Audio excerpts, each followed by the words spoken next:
Well, good morning. So let us discuss satellite insurance. Satellite insurance.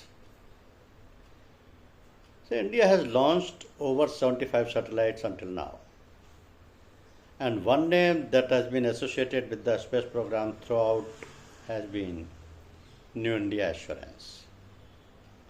New India Assurance was the pioneer of satellite insurance in India and is still the only underwriter who issues satellite policies.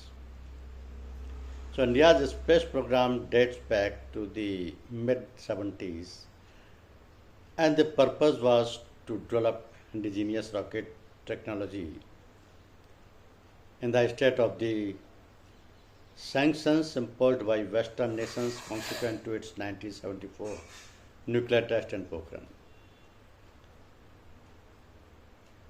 So the experimental satellites started with the launch of Aryabhatta,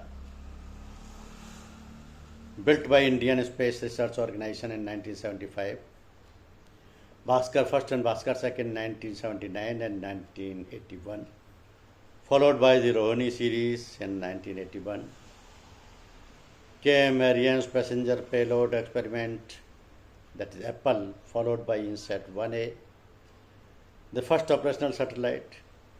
The Indian space program was taking off.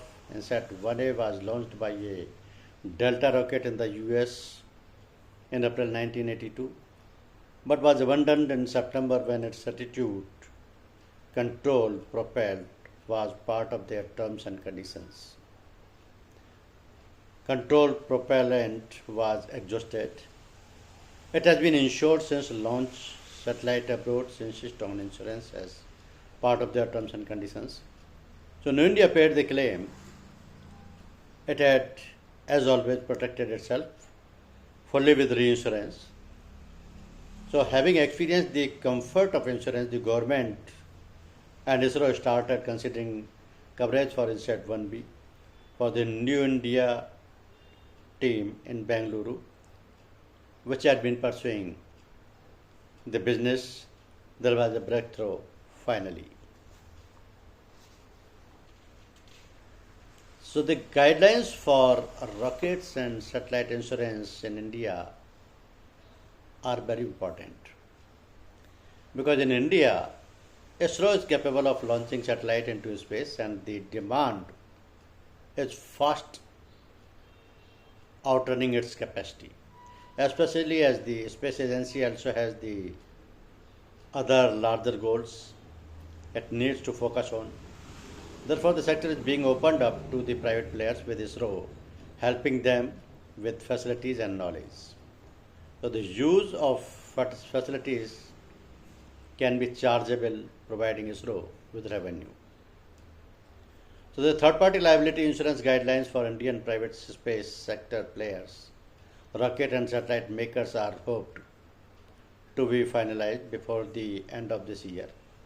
Because as per the draft Spacecom policy, private sector players waiting to provide communication service within and outside India using a space-based assets are liable for damages caused to other space objects in outer space and its environment. So after PSLV put into orbit 3 foreign satellites, the rocket's spent fourth stage will be the orbital platform for the payloads of Dignatra and Dhruv Space.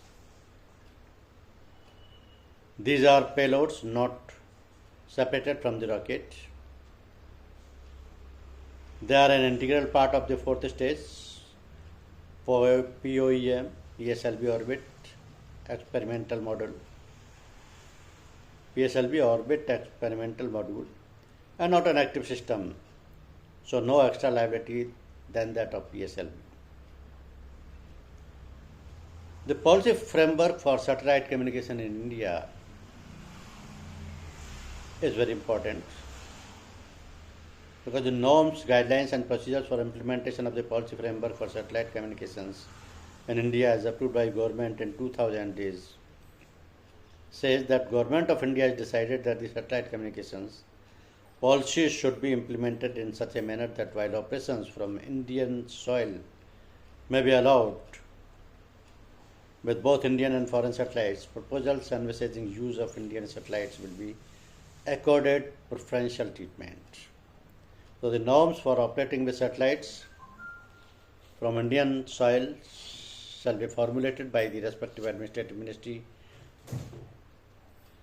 The satellite communication policy framework for India, as approved by Government of India, states that authorize Indian administration in consultation with the Department of Space and other concerned regulatory authorities to inform, notify, coordinate and register satellite system and network by and for Indian private parties following certain well-defined and transparent norms. The satellite system of the government agencies is established by Department of Space. Indian satellite is defined as the satellite which are part of a satellite network or system which are informed, coordinated, registered and notified by the Indian administration following the International Telecommunication Union radio regulations and for the actions of which Government of India shall be internationally responsible. The Indian satellites are a subject of the broader concept of Indian space objects. Then ISRO eyes bigger share in global satellite launch sector because with the successful placing in orbit of 36 OneWeb satellites on board the launch vehicle Mark 3rd LMB-3 rocket, the Indian Space Research Organization is now trying or now eyeing a bigger share in the global satellite launch market. So the launching of India's first private rocket built by startup Skyroot was also there. India's space agency has successfully launched the Vikram S after much anticipation and years long work and a boost to the private sector of the nation's space industry. The Indian Space Research Organization kicked off the suborbital rocket at 11:30 a.m. local time Friday from the Satish Dhawan Space Center in Sriharikota, India. The Vikram S, developed by the 4-year-old startup Skyroot Aerospace, is a single-stage spin-stabilized solid propellant rocket with a mass of around 550 kilograms. The Pixel launch of Pixel's hyperspace satellite was also there. An emerging satellite imaging play has successfully launched their hyperceptical satellite Anand on November 26, 2022 on the PSLV C-54 mission by ISRO. Anand is Pixel's third hyperceptical satellite following the launch of Shakuntala in April 2022 and a demo satellite and went up in 2021. So now ISRO conducts 200th consecutive successful launch of RH-200 sounding rocket. RH-200, the versatile sounding rocket of ISRO, has registered its 200th consecutive successful launch from the shores of Thumba, Thiruvananthapuram. The Indian Space Research Organization termed it as a historical moment. It was witnessed by former President and ISRO Chairman. As regards the satellite insurance, what is the risk coverage available now? So the satellite risk coverage is insurance against damage to the satellite itself. There are 4 basic types of coverage available in this section. Pre-launch insurance provides coverage for loss or damage to the satellite or its components from the time they have the manufacturer's premises, during the transit to the launch site, through testing, fueling and integration with the launcher up until the time the launcher's rocket engines are ignited for the purpose of the actual launch. And the launch insurance provides coverage for the period from the intentional ignition of the engines until the satellite separates from the final stage of the launch vehicle, or it may continue until completion of the testing phase in orbit. So the coverage typically runs for a period of 12 months, but is limited to 45 to 60 days in respect of the testing phase in orbit. Launch failure is the greatest probability of the satellite loss, and approximately 7% of the satellites have failed in launch.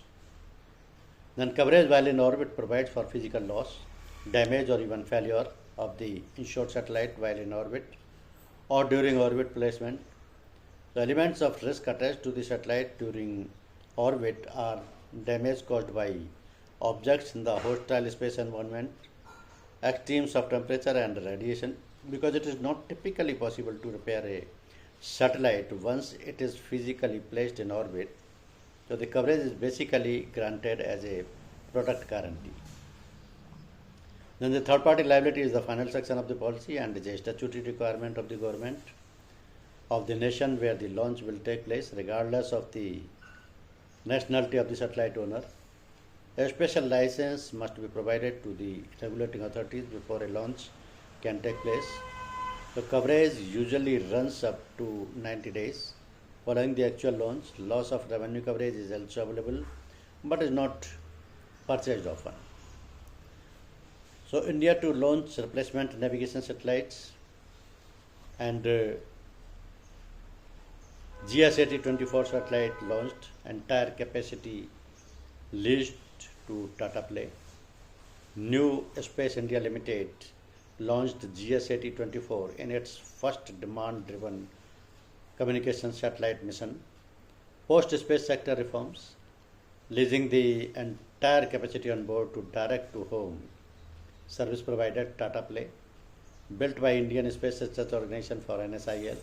The satellite was successfully placed into geostationary orbit by the Ariane 5 rocket, operated by French company Arianespace from Kourou in French Guiana, South America. GS8024 is a 24 band communication satellite weighing 4,180 kg with pan-India coverage for meeting DTH, means direct to home application needs. So the Ariane 5 has successfully placed two satellites into geostationary orbit. MEASAT third, MESAT third for the Malaysian operator, MESAT, and GS8024 Arianespace said after launching from onboard Ariane 5 via 257 flight from the Guiana Space Center, Europe's spacecraft in Kourou. NSIL incorporated in March 2019 is a central public sector enterprises under Department of Space and is the commercial arm of ISRO. So the entire mission is fully funded by the NSIL. Satellite launch campaigns, insurance, transportation, in-orbit management and support. So the satellite was carried on board Europe's Ariane 5 VA257 flight launch vehicle from Kourou, French Guiana, alongside India's GS8024 satellite. The VA257 also carried Malaysia's MESAT third communication satellite. So this is all about the satellite insurance. Thank you very much.